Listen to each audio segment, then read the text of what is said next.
Hey, good afternoon, everybody. Usual drill. Don't need to say more. Will shut up. Sound and visual is good. Awesome. Well, hey, boy, another good week, another great week. Couple things of note. First, if you haven't gotten an email already, and hopefully everyone has, about the second part of the Backer doc, it is up. It is up in English. It is up in German. It's up in French. So thanks to all of our translators, Charles, Apollon, and of course James Koo working here, and then all the folks who worked with Charles and Apollon on the document. It's up and in 3 languages, which covers the majority, of our backers. Though in all fairness, we probably should have a British English and an American English, but that's just a lot of work, and our American English just isn't very good, especially mine. So enjoy. Hopefully you like what you see.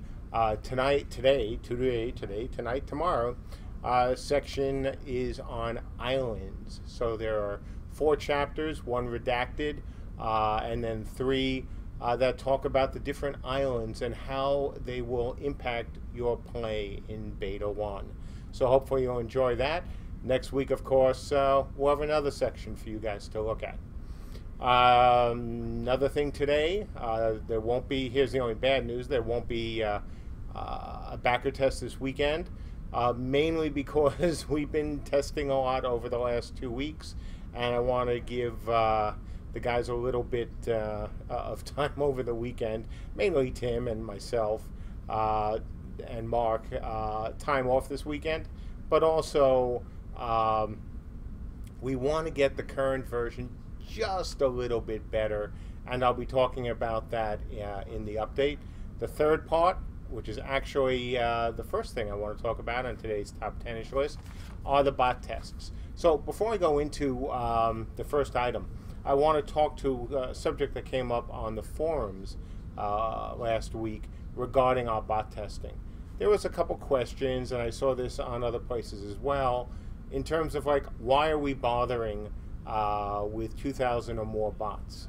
Why are we making this effort? Because nobody really expects that we're going to have 2 or even 2,611. Gosh, why did I think of that number?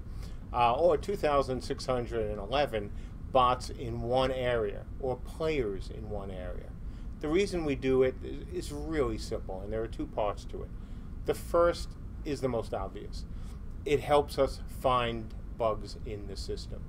As some of you who are developers or certain programmers know, sometimes things can work great up to a certain point, and then after that point, it gets worse and worse.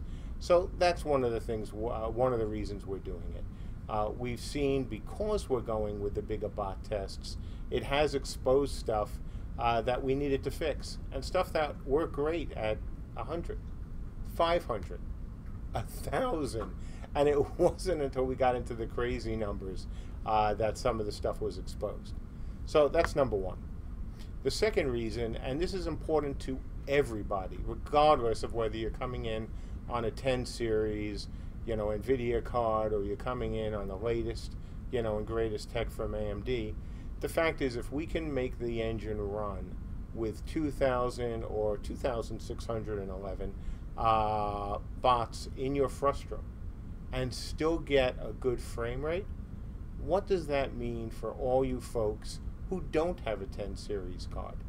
You have a 9 series card, or a 7 series card, or even a 6 series card.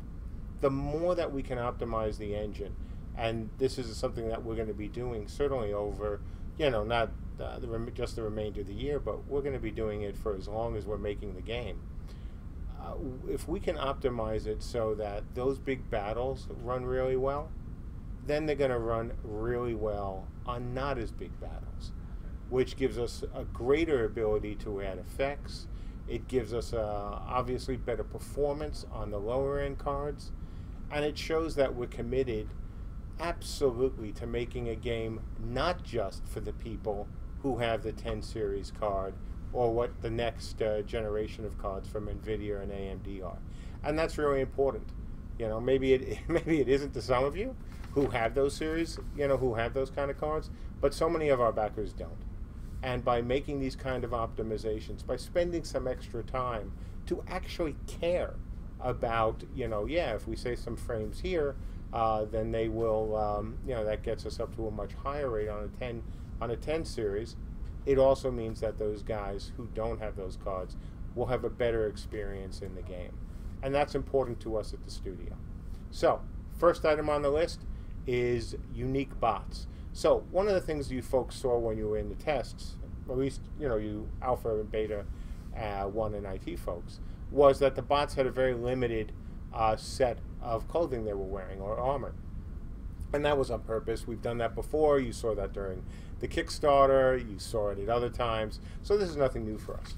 And as I talked about last week, one of the things we wanted to do was get to the point that we could have more and more unique colored bots in the game. Because even just changing the bots, tinting essentially the bot, that means that the renderer treats the bot as a separate, entity.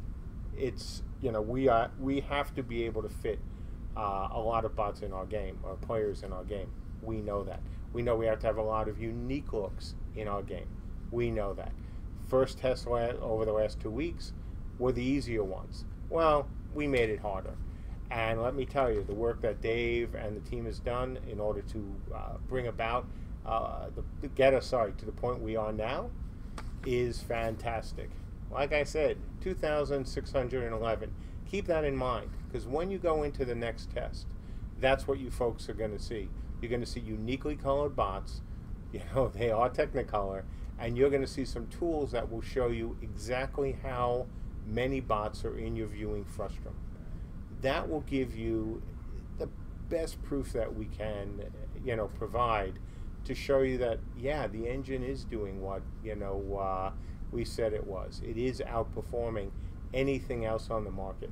It is showing you that when you want to play in large-scale battles in Camelot Unchained, that the tech is there today. Not the tech will be ready tomorrow or next year or 2 years from now, or if we sell some spaceships, horses, for the game. It's ready right now. And, as I say, here, I've got this little screenshot that if you folks want to see it and ask me to put it up, maybe I'll put it up on the forums. You have seen our other screenshots. You're not going to believe this one. This is pretty cool.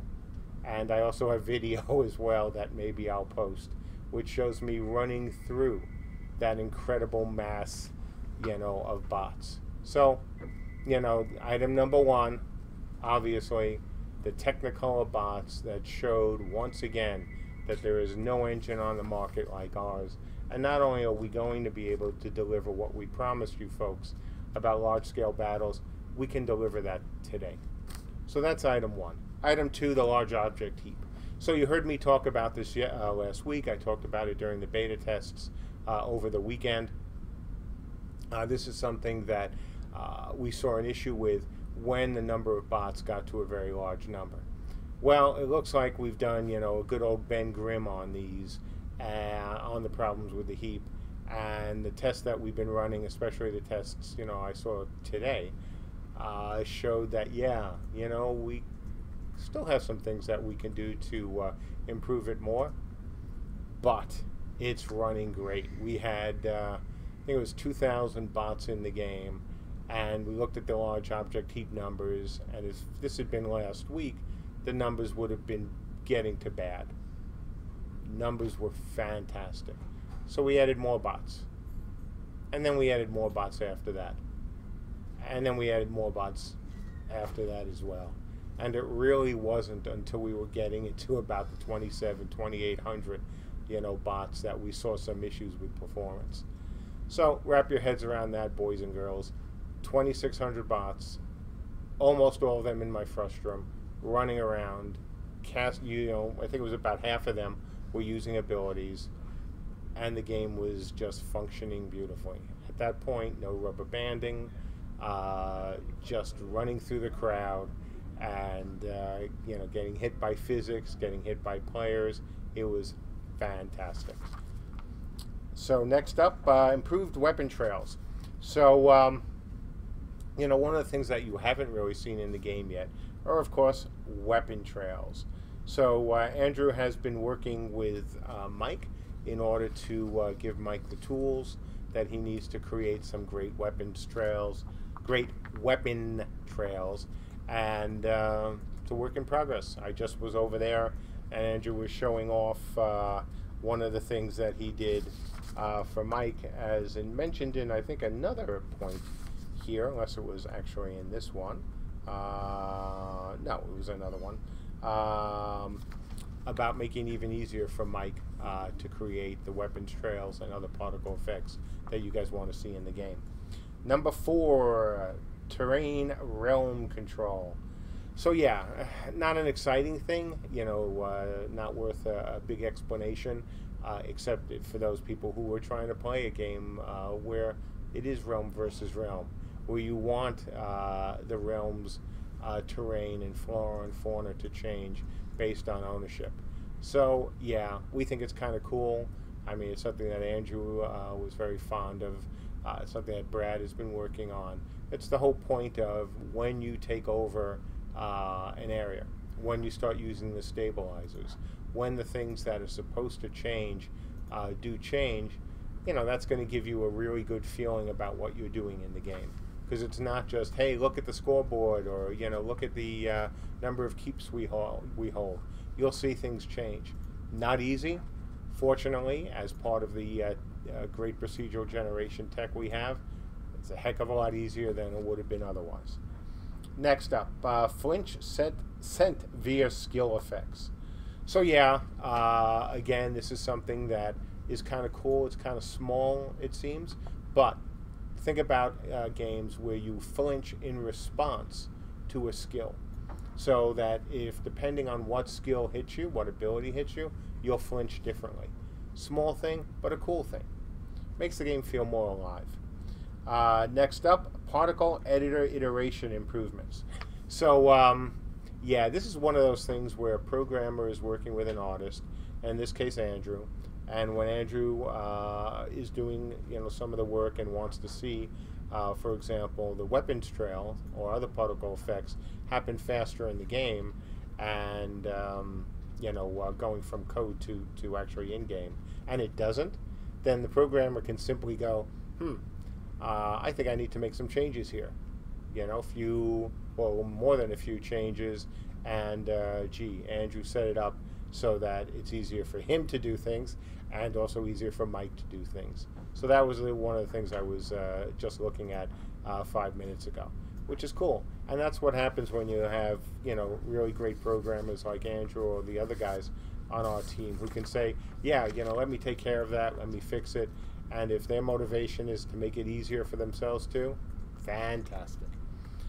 Next, targeting and health bars for other entity types.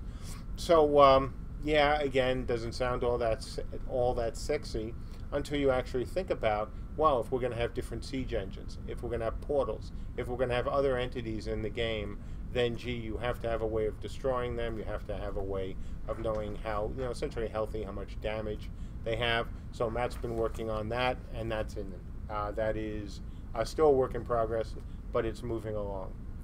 Resource nodes.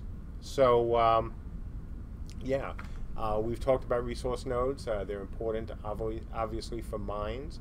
They're important even if we don't have mines. The ability to take items from other items needs art, so it kind of looks good. So John's been working on that. Number 9, mines. Good lead-in, right? So Dion finished prepping all 41 mine assets right now. We're doing more with that, and we'll continue to be doing more with that over the next few months. And hopefully beyond that, we're going to take the same system we're building for mines and move it for other underground areas, kind of dungeony depth sort of things. Number 10, portal markers. So John did an initial scope on the TDD portal marker. Number 11, animation, one-handed sword and shield. So Sandra's been working on that, obviously getting a sword and shield to look good while you're using them. Kind of important, especially for Beta 1. And so that is moved along nicely. Number 12, equip and unequip. Obviously, not a big thing, but something that, as always, helps make the game feel more immersive. So that's been worked on, or being worked on. The animations for that, there we go, have been worked on by Scott. Number 13, rig and import Viking and TDD Scorpion. So as we've always said, siege weapons are not going to be the same across realms. They're going to have a slightly different look. They can have different stats as well. And so, like any model, they have to be rigged. So those have been rigged by Scott. And so last and certainly not least, number 14, Quivers concept art. You know, Michelle live streamed doing this during the week. Obviously, we want our arrows to have a nice home, because otherwise they get sad and they don't work as well. So we're trying to give them, you know, good-looking quivers. So that's it. We won't be doing a beta test or an alpha test today or over the weekend. Expect to see that next week. I don't want to guarantee things, but I'm pretty close to a guarantee. We had the beta doc update. If you haven't gotten an email yet, blame MailChimp, because I did send it out an hour ago. But we do have three sections up for discussion on the forums. And yeah, just another good week. And, you know, I know it gets kind of, you know, might seem kind of old, kind of repetitive. Well, maybe like me. But it's been nothing but great, you know, for quite a while now. And you folks are seeing it. You're seeing, whether you're in alpha, beta 1, or certainly RIT tiers, you're seeing the game. You're seeing it unfold in front of you. You're finally seeing more than tech. You know, you're seeing the large-scale battles. You're seeing the animations working the way they should. You're seeing other things going in now, which will make it even feel more like a game. And that pace is just going to continue, and we hope pick up as we come to the end of summer. So we still got a little less than a month to do that, but, you know, that's still a lot of time for us to get things into the game before this season passes. I don't think I'm here next week. I haven't made my final reservations to head down to Dragon Con, but I don't think I am here. I haven't looked. I do need to do that one of these days. I do have a hotel. I just haven't booked a flight yet. So somebody will be sitting in for me. But yeah, that's it, folks. Let's go to the questions so I can get to the, you know, the update and get out of here again sometime before 11. All right, folks, write up your questions for Mark. We'll play the Q&A intro. What's up? Who are you? Turn the stove off. Did I hear a dog? Do you like my shirt? When are this? Is this my spleen? Now it is time to answer some questions.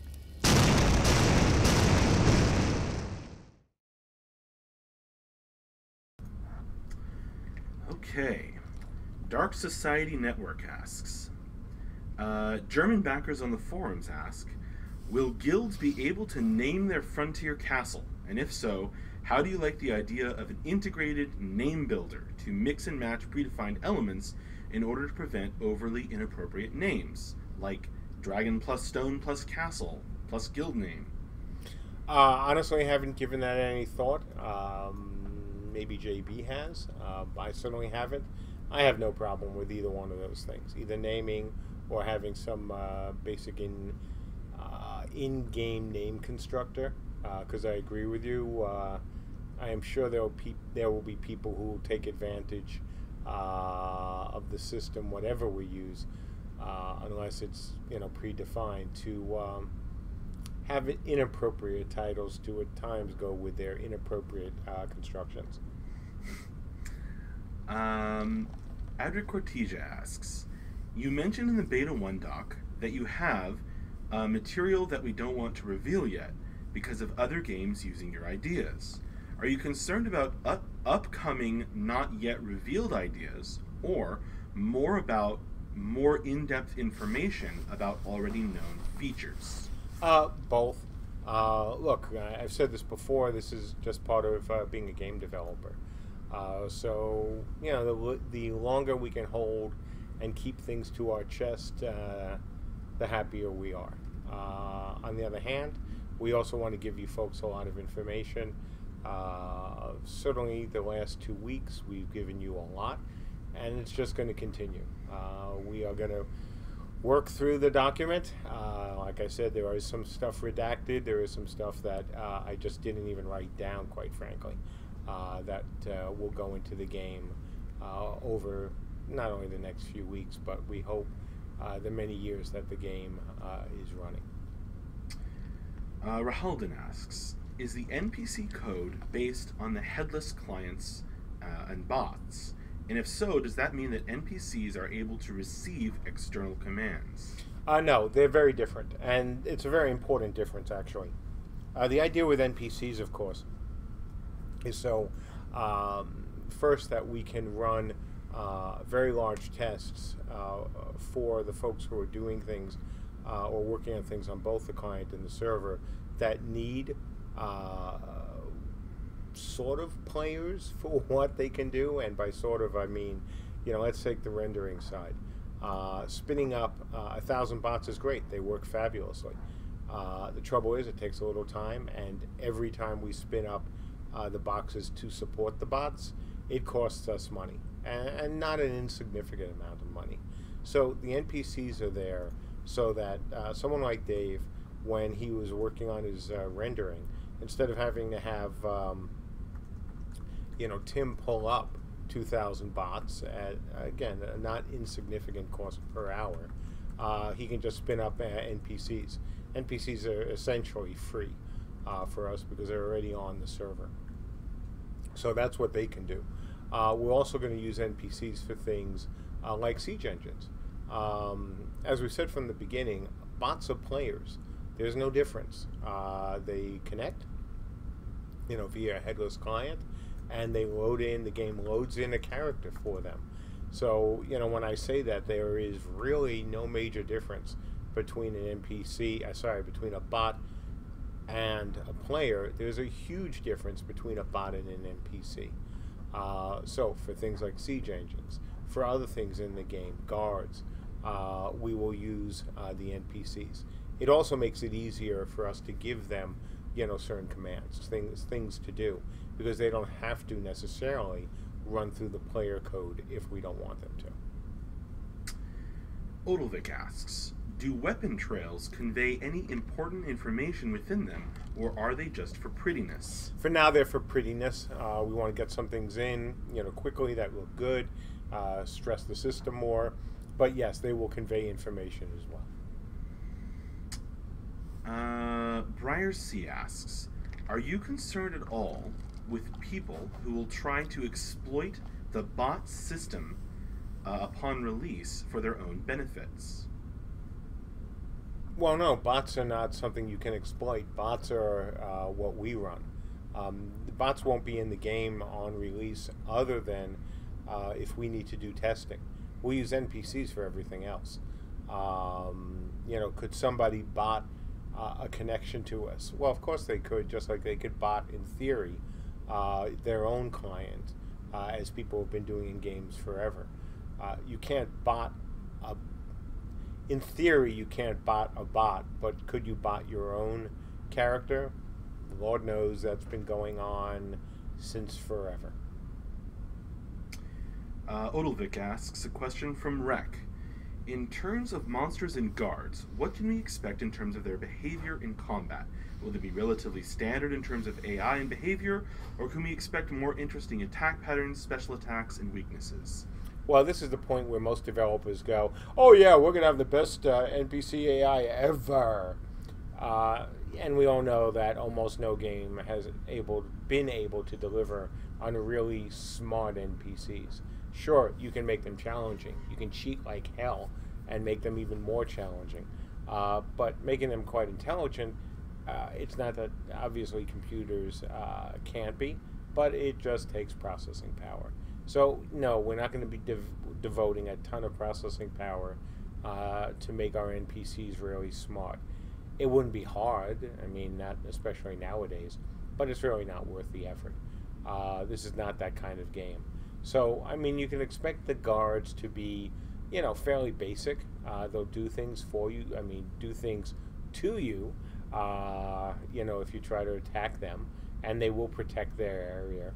But if you're expecting brilliance out of them, nah, it's nothing that we want to spend, you know, time or money on, and certainly nothing that could affect the performance of the game. Haggis asks, how many people are currently working on this project? Not enough. Odilvik asks from Nanulak, considering a torch occupies one hand, thus precluding two-handed weapons while in use, will we have any lighting options besides a torch by the time we test the mines? Oh yeah, of course, and you know that's one of the advantages, obviously, of bringing along certain classes, or having certain effects on your weapon. So maybe you can use that as a torch. But yeah, we wanted to go for that. You know, we've said right from the beginning, choices matter, and you know, if you want to go into a torch, if you want to go into a mine yourself, and you're using a two-handed weapon. Hopefully you have an ability on it so you can see better, or you have something else which can help you see better in the dark. But yeah, that's part of the game. Odilvik asks a question from Nanulak. Will the inventory/character screen remain full screen, or will we be able to make it smaller in the future? Yeah, so, you know, that's something we have talked about. We'll see how it works. There are advantages, you know, to both. And keep in mind that one of the things you won't be doing in this game is, while you're in combat, really switching up your armor. Obviously, we've been really clear about that from day one. You know, you can do it, but it's going to take time, and you can get killed during the process. We've said the same thing about weapons. That's why you have different points on you, on your body, where you can actually have a spare weapon. Being able to move equipment around during combat is always something that has felt wrong to me. If you were trying to make something a bit more tactical when it comes to your game, because in real life you couldn't do that, you know. And I said this as well during the Kickstarter. Can you imagine a battle where a guy goes, wait, hang on, I just got to get to my backpack. No, hang on, let me get it on the ground because I can't open it, you know, while you're hitting me with your mace. So, you know, don't expect it to be easy to swap stuff from your backpack into your hand during a battle. And that's, again, something we've been incredibly clear on from the beginning. Vesir1 asks, if a guild claims a keep, will they be able to levy a tax or a bonus, so as not to steal from realm mates, on mines in the sphere of influence of the castle? Basically, even more of a reason to hold a place. Wow, so you've just gone down all sorts of paths with this question, haven't you? You've talked about keeps, you've talked about taxes, you've talked about mines. So, yeah, I don't even know where to start on that one. You know, in theory, could there be mines attached to a property, and the only entrance to that mine is on someone's property? And in theory, if you get control of it, could you then levy a tax? In theory, yes. In practice, I honestly don't know. You know, one of the things that we have also talked about is gold sinks, our gold sinks. And tax is certainly something that could be a gold sink. However, the ability to tax your realm mates is something that could also lead to intra-realm issues. And as you know, we have been incredibly clear from the beginning that we want to do everything to eliminate as many intra-realm issues that we possibly can.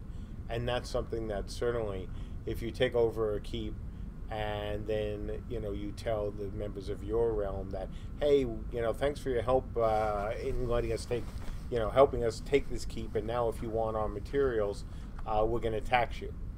So it's not a bad question, certainly not, but I have, that is something that we have to be very careful about. Odilvik asks a question from Jithro. Will we have any rare celestial events in CU, perhaps scheduled in advance, like eclipses, both solar and lunar, comets streaking across the sky, meteor showers, or perhaps a supernova? If so, would these events change the dynamics of battles staged during them, perhaps granting great power to some damage types and or weakening others? So yes to the celestial events, absolutely. Could they change a battle? Have to be careful about that. Something that we do that artificially affects the outcome of a battle is not necessarily a good idea. Something like a Veilstorm, we've talked about, as you know, in the past, about Veilstorms arising. And since a Veilstorm can be caused by the amount of magic, the amount of power in an area, you folks are the ones causing that, not us. On the other hand, if we just have a random event that occurs, and it occurs during a big battle, and maybe your side was winning, and then you lose because of what we did, there's going to be a lot of pissing about that. And frankly, I wouldn't blame them. Now, could we have something that was scheduled, on the other hand, and that maybe people take advantage of the fact that they know at a certain hour, at a certain day, something is going to happen? That's a whole different story, and that I'm all in favor of. But anything too random, especially if it could have a negative outcome on a battle, not a good thing, and it won't feel good to be the loser in that case. Odilvik asks a question from Rek. Ben has talked before about context being important in relation to nightly rewards. Can you give us some examples of contextual factors that you might measure? Sure. So, one of the things that I've talked about since the Kickstarter was realm balance or imbalance. So let's say that you are part of a realm that has a significant numerical advantage on another realm. When you guys go out and you do that thing that you do, you want to be rewarded for it. Whether it's burning down some houses, stealing some resources, taking a keep. When you have that advantage, that's going to affect your rewards for it, because that's what you should be doing. On the other hand, let's say you're the realm that is greatly outnumbered. Let's say you're outnumbered 3-1. If you guys go out in that time and do something very clever, let's say you find a place of power that's unguarded and you take it, you'll be even more handsomely rewarded by your king. Now, before somebody says, but Mark, that's going to lead to all sorts of nastiness, like keep trading. Of course it would. Which is why that, and this is something I've also said before, when you lose that thing, whether it's a place of power, whether it's a keep, whether it's just a battle, if you have the numerical advantage, you are penalized for it, and you're penalized a lot. We want to incentivize you folks, as we've said from the beginning, to attack, but we also need you also need to defend. So if you folks decide, on a server that, hey, round robin is the way to go, no, we don't want that to happen, and you don't want that to happen either, because that's just not fun at the end of the day. So you're incentivized to win. There are lots of disincentives to lose, and it'll be up to you folks to decide whether you think that's a better, way of doing things than, round robin. I think it is. Hopefully you all will agree. Dark Society Network asks, could heavy siege projectiles that are fired into a dense group of enemies push or ragdoll players away, like actual physics objects? Yeah, that's something we've talked about. Andrew and I, and I think everyone here actually, likes the idea of having having physics have a greater impact, but we also don't want to go silly and go all ragdolly, because that's also no fun. Um, when you are playing a single player game and you ragdoll people, that's great. Seeing them bounce all over the place is lovely. Even in, small multiplayer games. In a game like ours, that could get out of hand very quickly. So, is it possible that you will be, seeing things that, have the effect of knocking people down, knocking them away? Absolutely. That is important, actually. But it's not something that we want to go all crazy with and make it too easy or make it too, too cartoony. Because in a game like ours, that also could very quickly get out of hand when you have large-scale battles. Odilvik asks a question from Rec. Will nightly reports rewards be based on effort, achievement, or both? Both. That's also something we've talked about from the beginning. Making the effort's important. If you come in and you're outnumbered 2-1 and all you do is sit in your safe city, you're not going to get a lot of rewards. Now, that just doesn't make any sense. On the other hand, if you go out, even if you're just going out and running around, you're going to be more rewarded for that. If you engage in battles and you lose, you'll be rewarded for that. And the more that you're outnumbered, the more that you'll be rewarded. We've said right from the beginning that, we want to make sure that losing is fun, that the battle was fun itself, but also that the rewards for it feel good.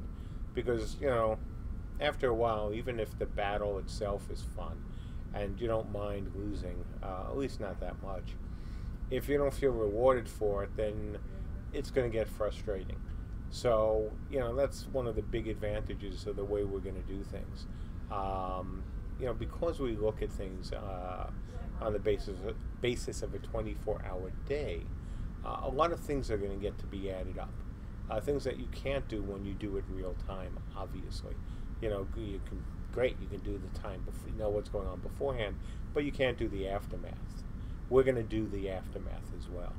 And certainly it gets to a point where you say, yes, but if you were going to turn off the servers at, say, 4 a.m. East Coast time, but something happens at 4:02 Eastern time, yes, I know, we know that. That's why we're going to do the best we can in terms of looking at when the lowest, population of our servers is and deal with it and set things off at that point. Plus, we can get clever, obviously, if we don't have to turn off the servers and we end up just, having a window so that, hey, these battles were going on and now there's, the aftermath of that battle that could have affected the numbers. But the important thing to know is, yes, everything is going to be measured. You can't just sit around, and effort does count. And I think that's one of the game-changing things about this game in terms of the progression system. We want to reward you for making that effort. We want to reward you, for trying to succeed, even when you don't succeed. Just as we'll say, and, it may sound like a bad word to some people, but, yeah, you're going to be punished, disincentivized for not doing anything, especially when you're the realm in power. If you simply sit around and let your keeps be taken or your places of power be taken or, anything that's important to the land be taken just so you can take them back, it's not going to work math-wise. It just won't. It will not be to your advantage to do those things. And that, I think, will make for a better game and a better environment, for all of our players. Odilvik passes on a question from Nanulok. What is the name of the world we live on? That would be telling. Dangzing wants to know, do birds fall in love? You'll have to ask them. I haven't spoken to any bird in a long time. Janet, kind of frowns on it.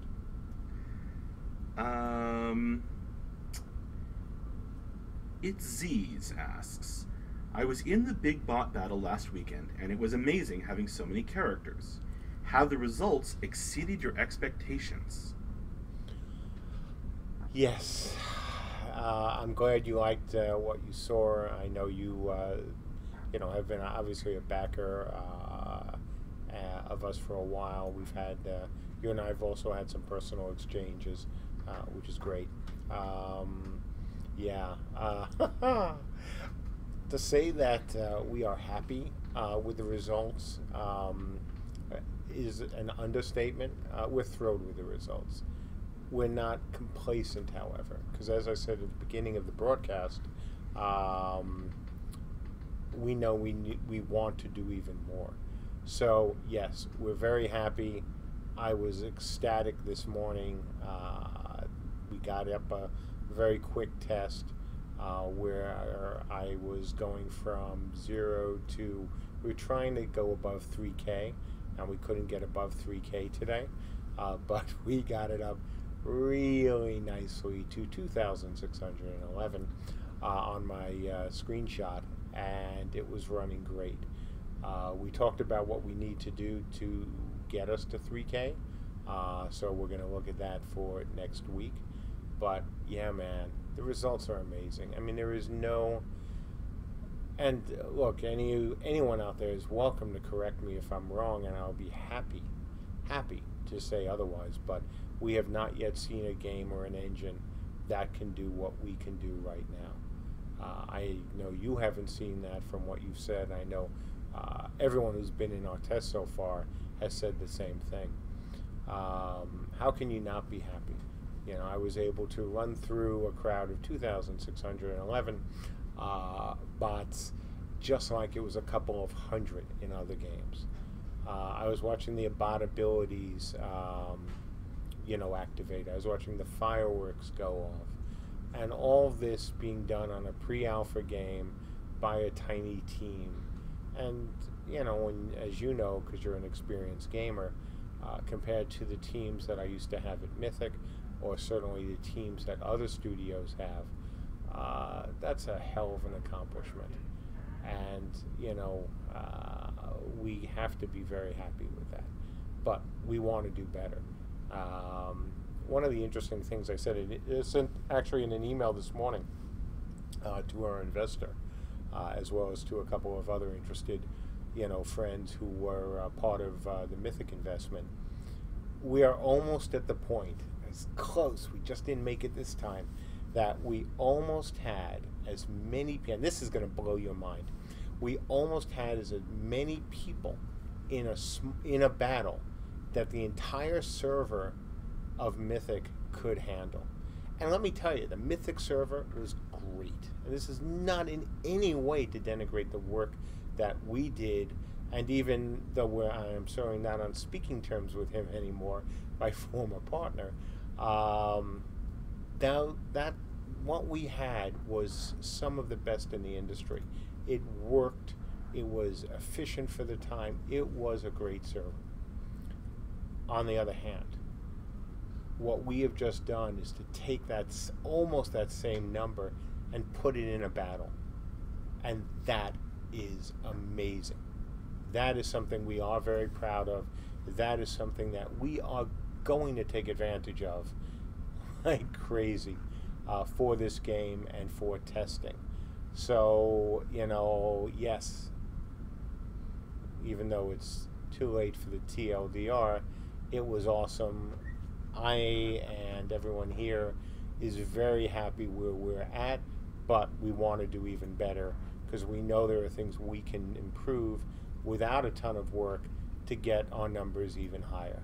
And like I said, man, running through that big battle, and I know you were with us, last week, it's even better now than it was. Performance is better when we solve or mostly solve, because they think there is still more room to go, the LH issue, the spikiness that we saw every couple of minutes, where the fireworks would just slow down for a second.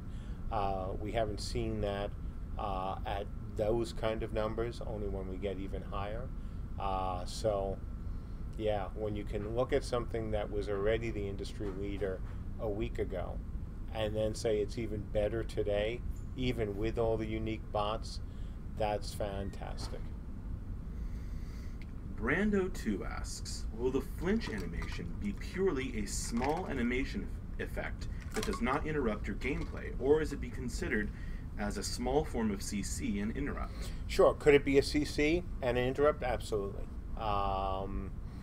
That's why it's important to be sending the information as I talked about in the update and the top 10ish. That's why it's important to send that information along to the client. Mortal Savior asks, is it intended or viable for small-scale building, i.e., 1 to 5 players collaborating, or is it typically going to be a guild-sized endeavor? Oh God, no, absolutely. That would be tough on our builders if they had to only work with a guild. No, absolutely. It's in my document. It's stuff we've talked about in the past. There are disadvantages, obviously. A larger group can build things faster. But no, 1 to 5 is just fine. It has to be. And to forestall the inevitable question about, well, if a small group can build things, how about what happens in battle, MJ? Really simple. Building in battle is a lot different than building in peace. So when you're building in peace, things will go faster. You'll be able to do different things than you can do in battle. And there'll be consequences as well of trying to build when you're in battle. So that way we get the best of both worlds. We want people in peacetime to be able to build things faster than they can during battle. Because, the last thing we want is people, you guys on the outside, using your siege engines, making nice holes, and a bunch of builders just go spackle, spackle, spackle, and the wall's repaired. So, big differences. Odilvik asks a question from Poxer. I believe if an invading barge filled with plate-wearing enemies is sunk, all the plate-wearers, like Jaime Lannister, and transported gear sink to the bottom. Looking at your active physics system, if the sinking plate-wearers remove some of their armor, they theoretically could be able to swim to the surface before they drown. Can I, the sinker of said barge, later go out with my boat to this same area and utilize specialized crafted retrieval equipment to salvage possibly rare component materials from removed and abandoned items on the bottom? To be incredibly honest, as always, we haven't even gotten that far with the drowning system yet. Other than drowning the occasional rock or piece of wood, or when players walk into water, we haven't gone any further than that. So extrapolating a bit, sure. In theory, if people die, could there be things you could recover from that? Yes, because we have said that when you die,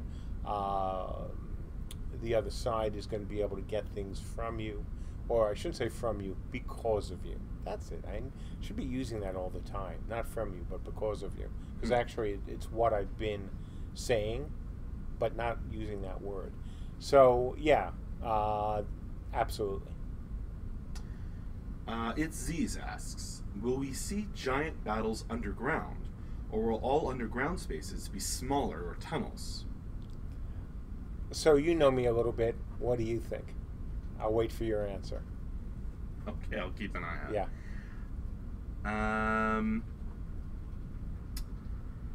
Adric Cortesia asks, what will happen when you holster a torch? Are you able to do so? Do you have to use an item to light up your torch? For now, I think lighting a torch is something that should be automatic. I'm certainly willing to be convinced, but as one of the things we've said here before, here meaning the studio or even on camera, we're not looking to do a simulator, so there are some corners we will absolutely cut because it simply doesn't make sense.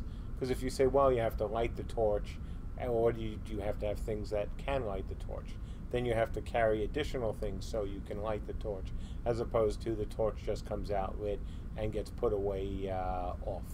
But that could change, but I really don't want to go down the path of having to simulate things like that, because that's extra stuff for the players that isn't fun. It doesn't add to gameplay.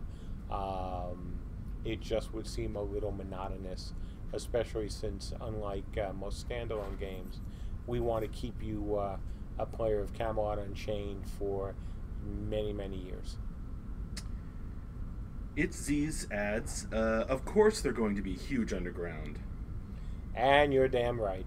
Yeah, one of the things that, I've said to Dion and to Tyler as we're laying then to Ben, as we're laying these things out, is that, what we want is a combination of the kind of spaces you would expect to see in the mine.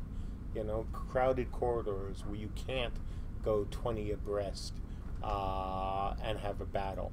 On the other hand, those should lead to bigger spaces, more open spaces, and I keep using this example because I think it's quite relevant, like The Hobbit, where you do see these great areas with lots of, dwarves lowering themselves with ropes, to take care of the mine and their equivalent of resource nodes. And it's the same thing here. We want that because I think having both of those things not only is awesome, but boy oh boy does it lay the foundation for the depths. Zumos asks, how do you view rewarding players when they played badly, in the perspective of many modern games just giving rewards for almost free? Well, so badly is a little bit tougher to determine, right? In a game like this, what is badly? If badly is you sat in the back and you didn't do anything, well, that's easy.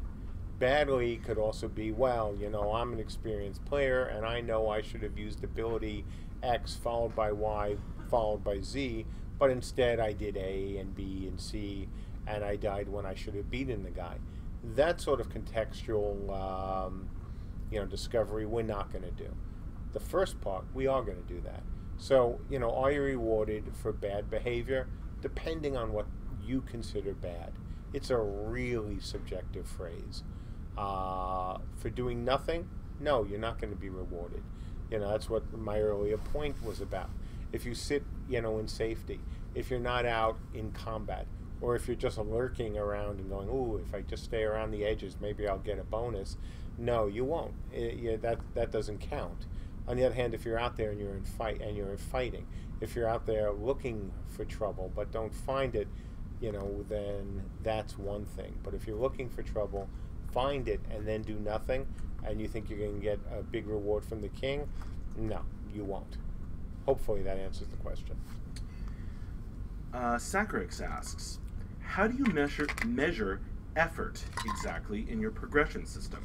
Yeah, that's pretty much what I just touched on. Obviously, we want to avoid the more obvious ways to try to game a system of, I'll just practice these abilities. Yeah, that doesn't get you a lot. Well, what about if in battle? I'm just going to practice, but I'm actually not going to target anything. Well, obviously that's not any better.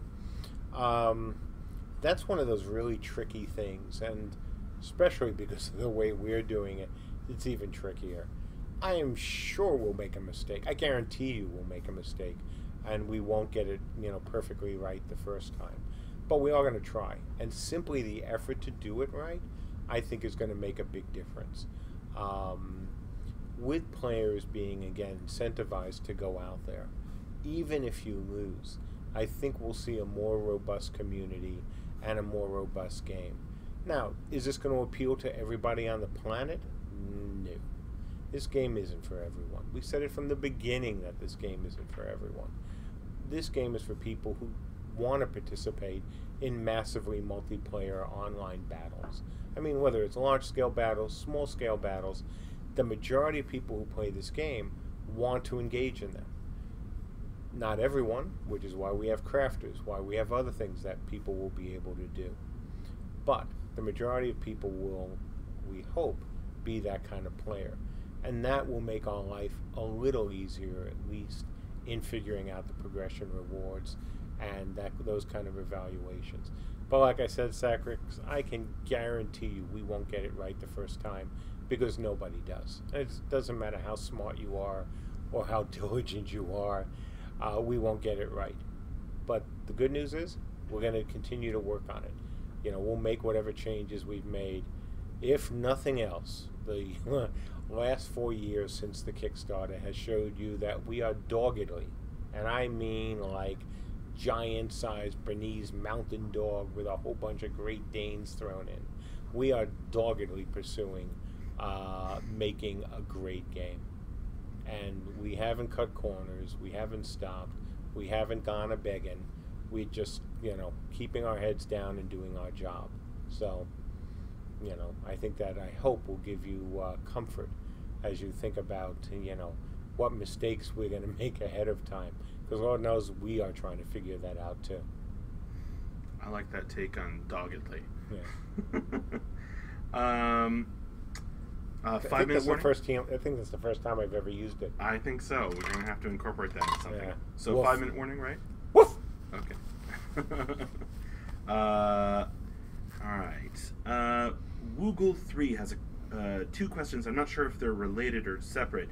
Hi, when I pledge, can I see what is in the Builder's Pack, or is this still in development? When I choose to play as a crafter before launch, can I play a fighter with another character? So, Builder's Pack, yes, still in development. We haven't spent any time on it, quite frankly, because that's something that should evolve over time. And by should, I don't mean question, will it? It will absolutely evolve over time. And second, of course, you can play a crafter, you can play a combatant. We're not in any way saying that accounts are locked based on that. If you want to play a combatant and a crafter, go right ahead. Crafter takes time, just so you're aware of that. We want to reward our most dedicated crafters, and that hasn't changed, since the Kickstarter. Briar C asks, will you be penalized if you do not log in for a while? Or would you lose nothing but gain nothing, whether your realm succeeds or fails? Generally, you're not going to lose anything for not logging in. Certainly, if you own property and you don't log in, yeah, you could lose the property, but not on a on a day-to-day basis. This is no different than anything else we've talked about in the past. Of, hey, if you're going to play this game and you have a keep, or you have a house, or you have a castle, or you have something else, it's part of your job to make sure that you keep the upkeep on the keep moving forward. Make sure that things are repaired if if you've been attacked. But in general, there isn't going to be any disincentive other than that to tell people that they should log in every day. Lord knows there are no daily quests or anything like that. And here's one from the YouTube chat that might be fun to end with. Anila Gamir asks, if you had $1 billion, what would you add to the office other than more employees? A slide. I'm down with that. No, what would I add to the office if I had $1 billion? A Star Citizen coffee maker? No. Stop it. Slow your roll. No, what would I add? Jeez. That's interesting. Nobody's actually asked me that ever. So I want to be serious about it for a second. Good luck. What would I add with $1 billion to the office? That's really good. Oh, that's easy. Okay, got it. If I had unlimited funds, I would hook up the Seattle and Virginia offices, and as well with the guys, a couple of our guys who are still remote. I'd hook us up all even better. Better sound, better cameras, that sort of thing. Right now Seattle's on one TV, essentially, on one monitor. And I would like it, I would, and I know they would as well, would like even a better setup. But to do it right costs more than we want to spend right now on doing that. So, yeah, if I had $1 billion, that'd probably be the first thing, I would do. I know that's not a terribly exciting answer, but, it was interesting, and I'll tell a quick story, and then we'll wrap it up. Back at Old Mythic, when, after Dark Age of Camelot succeeded, we were obviously able to choose any office that we wanted, frankly. We were making, a lot of money, and certainly that's, at that point, a lot of other studios would have gone very quickly into big building mode. We didn't. We got a larger space because, frankly, we needed it. But when people came to visit us, usually one of their first questions was, is this your office? I think they were really surprised that, I wasn't taking the proceeds, from the game and pouring them into ridiculous offices. And that was just never the way I was interested, in doing things. I've always believed that, and I think I even talked about this in the Dark Age days, in interviews, that, look, the rainy day always comes. And for those of you who don't believe it, I guarantee you, you're wrong. There'll always be a time, no matter how great the developer, no matter how smart the developer, there'll always be a time, sometime, where you're going to wish you hadn't wasted money.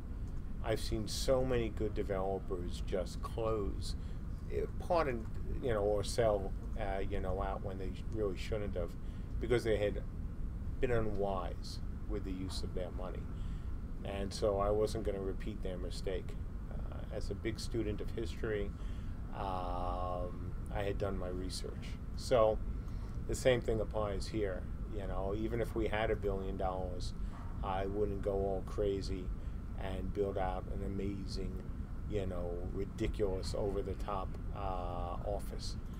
On the other hand, of course, if I was making more than $1 billion a year like Blizzard was over WoW, it would be a terrible temptation.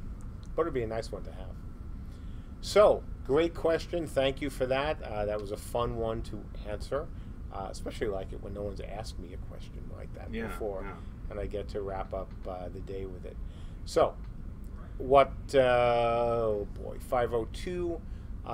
We should have the update out hopefully before 7.